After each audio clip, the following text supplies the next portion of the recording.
of unfaithfulness.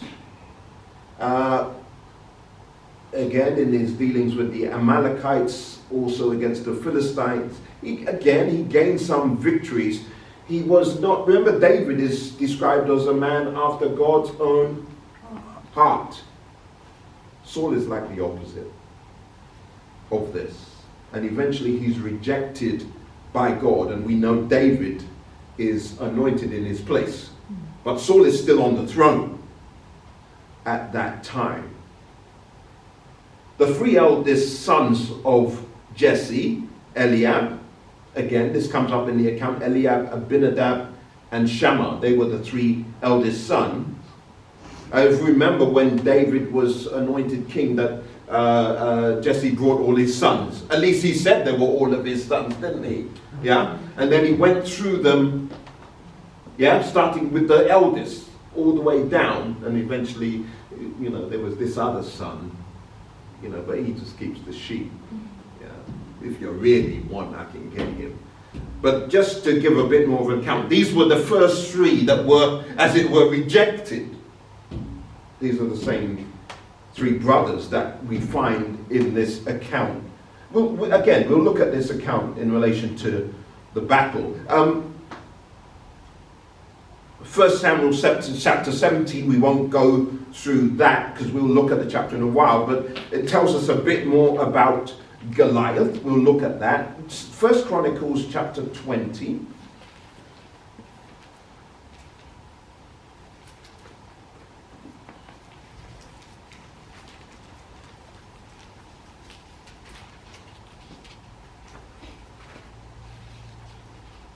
And reading from verse 4. 4 to the end of the chapter. Now it happened afterward that war broke out at Giza with the, who again? Philistines. At which time Sibbecai, the Hushathite, killed Sippai, who was one of the sons of the giants. And they were subdued. Again, there was war with the Philistines, and Elhanan, the son of Jair, killed Lami, the brother of who? Goliath, the Gittite, the shaft of whose spear was like a weaver's beam. Yet again, there was war at Gath, where there was a man of great stature, with 24 fingers and toes, 6 on each hand and 6 on each foot. And he also was born to the giant.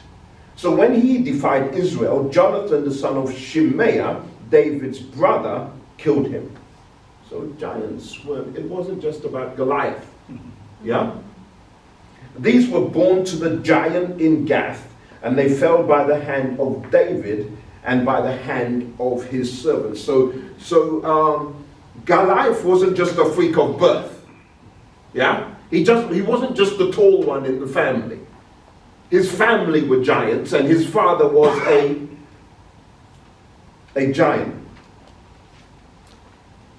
The Anakim, again, some of you may know, you've heard of the Anakim, and Goliath was a descendant of the Anakim. The Anakim were a tribe of giants, or a people who were giants.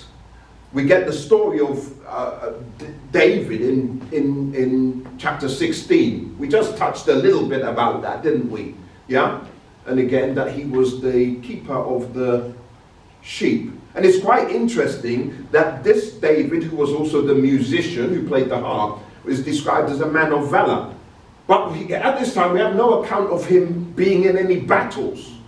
Yeah, but it says he was a man of valor. So he already had a reputation, because this wasn't an observation. This is how the person who brought him described him.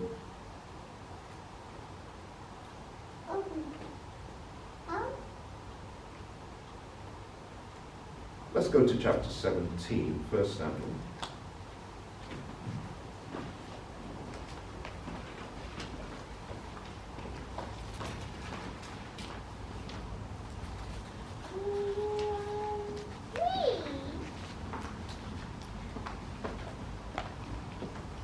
So I'm going to go through the chapter. We won't touch everything.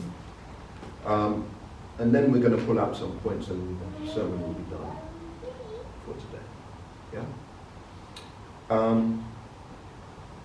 So we'd already read verses 1 to 3 where they gathered for battle. Yeah?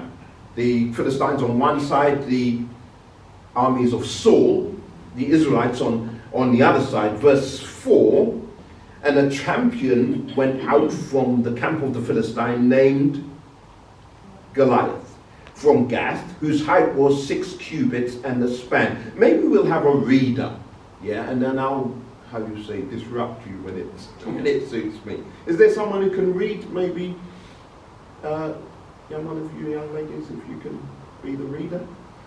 This in Kenya, I always had a reader, so I'm just still in Kenya in some. Okay. Okay. So yeah. So read on from verse 5. And he had a helmet of brass on his head, and he was armed with a coat of mail, and the weight of the coat was 5,000 shekels of brass, and he had greaves of brass upon his legs, and a target of brass between his shoulders. And the staff of his spear was like a weaver's beam, and his spear's head weighed 600 shekels of iron, and one beam bearing a shield went before him. And he stood and cried unto the armies of Israel, and said unto them, Why are ye come out to set your battle in array? Am not I a Philistine, and ye servants to Saul? Choose you a man for you, and let him come down to me. Okay, so again, what do we know about Goliath? That he's a giant, a descendant of giants. Yeah, he's one of the Anakim. Yeah, he's one of these people. So it was not so amazing for the Israelites to see a giant. That was not so amazing.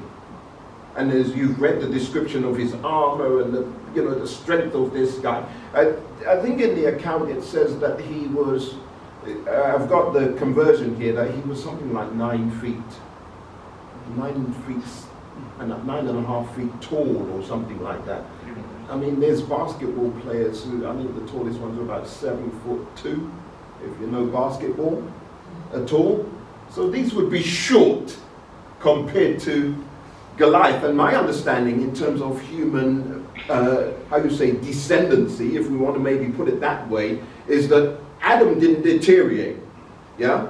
But progressively since Adam, humanity has been progressing downwards, yeah? In terms of the length of our lives and various other things, as you say, in terms of height. So he wouldn't have been the giantest giant. Is there such a word, giantess? I'm the preacher, I can. So what verse were we on? So carry on. And he stood and cried unto the armies of Israel, and said unto them, Why are ye come out to set your battle in array? Am not I a Philistine, and ye servants to Saul? Choose you a man for you, and let him come down to me. And if he be able to fight with me, and to kill me, then will we be your servants. If I prevail against him and kill him, then shall ye be our servants and serve us. And the Philistines said, I defy the enemies of Israel this day. I defy the armies of Israel this day. Give me a man that we may fight together. When Saul and all Israel heard those words of the Philistine, they were dismayed and greatly afraid. Okay, so pause there. Remember when I read you a bit of the history, that they'd been captive to the Philistines for 40 years. Yeah? This was part of their history. And this is what they were being threatened with again. Yeah? That you will be captive to us. What do we know of the story of Israel? That when they served God, they had peace. Yeah? And they were victorious against the surrounding nations and the other armies. Yeah? And they prospered. But when they didn't serve God, they went into not just wars, but captivity. Yeah, and became slaves to the other nation. We see that with Egypt, don't we? And then, of course, we see later in their history with Assyria, the northern kingdom, and Babylon, the southern kingdom, yeah, Judah. So we see that there's this tension that goes on always in the accounts in terms of are they serving God or are they not serving God? Why are they fearful? They chose a king. They thought they would be stronger and be able to stand against the Philistines, but now things are not going according to plan. Verse 12. And David was the son of that Ephrathite of Bethlehem, Judah. His name was Jesse, and he had 8 sons. And the man went among the men for an old man in the days of Saul. And the 3 eldest sons of Jesse went and followed Saul to the battle. And the names of his 3 sons that went to the battle were Eliab, the first one, and next to him Abinadab, and third Shammah. And David was the youngest, and the 3 eldest followed Saul. And David went and returned from Saul to feed his father's sheep at Bethlehem. And the Philistine drew near morning and evening, and presented himself 40 days. Morning and evening, okay. So we also see then that David was at the battle.